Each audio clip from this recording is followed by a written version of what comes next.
Hi everyone. So welcome back. It's now week 3 of our online drama learning, and we're going to make a start for today. So if you didn't get time to finish your alternative ending last week, then you should start by completing this task, okay? You are going to need it as part of your final piece of work. So please make sure that you take some time to do that. Please don't worry if you didn't get time to finish it last week. We are all working at different paces and we're all experiencing different issues and facing different problems. Okay, so here's some time now to complete that task. I have just put on this PowerPoint all the information from last week's work just so that you've got a reminder. And if you open that up in the assignment, you'll be able to zoom in. Okay. If you didn't get time to do your pin marking either, now's the time to complete that. So I've just put an example back in. So the levels are there from last week to help you with that, and you are finishing the sentences. So if you've completed the script for the alternative ending, you need to pin mark your work using the criteria from slide 2 that I've put on the right and complete the sentences below. So I think the most positive thing about my work is I think I need to improve. The next steps I will take to improve my work are, and the level I would give myself is. If you're in a position where you'd already done all that last week, that's absolutely fine, and you can move on to the next section of the lesson. If not, please pop me on pause and you can complete that task. Okay, the SMSC questions, so our social, moral, spiritual and cultural link to our lesson. So how what we are doing links to real life. Some of you may have used this as a discussion point at the start of the lesson with your teacher. So we're thinking about spiritual and social links today.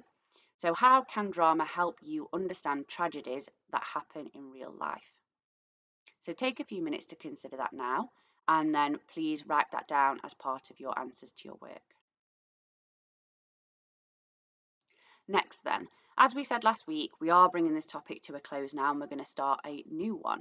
So next you're going to complete the flight path document attached to your assignment. So there are a few tips to support you with your responses and they're highlighted in yellow, but your teacher may go through this with you live in the live element of the lesson as well. Okay, so you'll see on the right hand side, I've just put a screenshot in there. You'll need to open the Word document and complete every box on the page. So give yourself a rating from 1 to 4, 4 being the best on the use of that skill. So we've got enhancing team working skills from devising from a stimuli. We've got identifying higher level elements of different performance styles and genres, and to develop an understanding of higher level dramatic techniques. So give yourself a rating. Give an example of what you think's gone well. So if you're talking about team working skills and devising from a stimuli, you might say that you feel that your group all equally contributed really good ideas for that starting point. For identifying higher level elements of different performance styles and genres, remember we're thinking about the fact that we've used theatre in education and forum theatre here.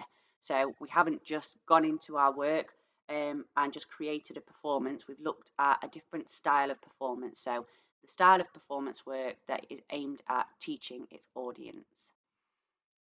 Then you need to give an example of when you've used this skill. So you might think back to your practical work before Christmas and link it to a lesson or a particular scene that you did. And then a comment for improvement, please, guys. You'll notice at the bottom as well that there is an ATL reflection. Please complete that. Okay, if you have completed that work for today, I'd like you to consider the following questions. Our new topic is going to be looking at script work. So we've just looked at what we call devised work, which is creating performance work from scratch or from a starting point. So we use the hit and run scenario. This is now scripted work. So for our next topic, we're going to be exploring the play, The Curious Incident of the Dog in the Nighttime. I'd like you to take some time to prepare for this by using the internet to research answers to the following questions. So what is the basic storyline or main plot points of the play The Curious Incident of the Dog in the Nighttime by Mark Haddon? You might find it helpful to simply copy and paste that question into your search engine. Have a look through the information, decipher it, and then you put in your own words the main point of the story. Next then, what are the themes and issues? Again, you might find it useful to copy and paste that question plus the name of the play into your search engine and we're looking for what the play actually explores. If you have completed all that work before the end of the lesson, please make your teacher aware, as they will have extension questions ready for you. Thanks, guys.